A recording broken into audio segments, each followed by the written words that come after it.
Makanan yang kita konsumsi sehari-hari diolah dengan berbagai cara, termasuk diawetkan. Yuk Mams, bantu si kecil memahami pengawetan makanan. Simak materi belajar di rumah hari ini ya.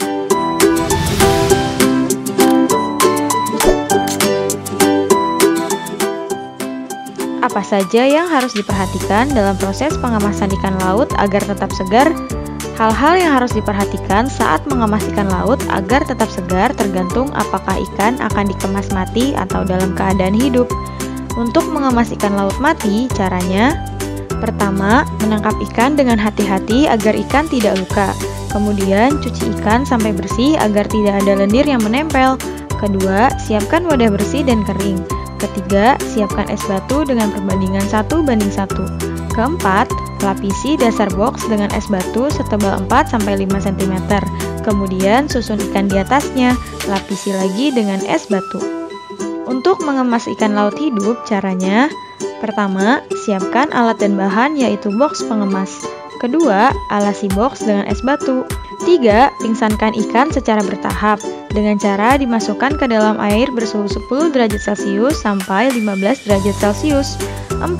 Setelah pingsan, masukkan ikan ke dalam box beralaskan es batu.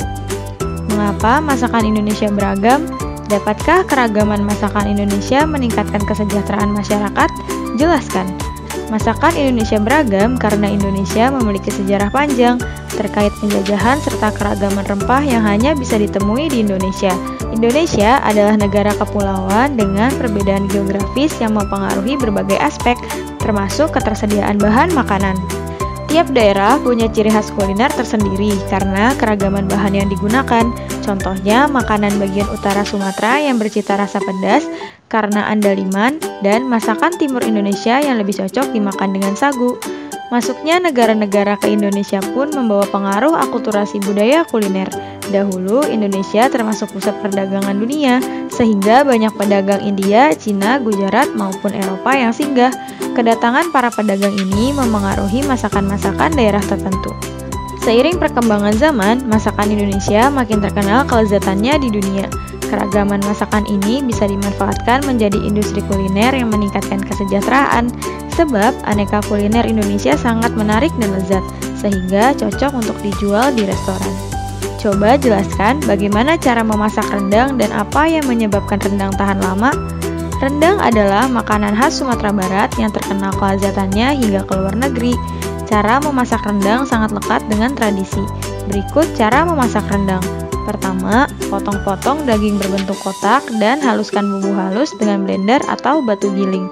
Kedua, siapkan wajan, masukkan semua bahan dan bumbu halus, kemudian masak semua bahan dengan api besar sampai mendidih sambil diaduk-aduk. Ketiga, setelah mendidih, kecilkan api menjadi sedang, aduk-aduk dan masak sampai santan mengeluarkan minyak. Keempat, setelah santan mengeluarkan minyak, kecilkan api kembali. Lalu aduk-aduk agar rendang tidak gosong dan masak sampai rendang mengering.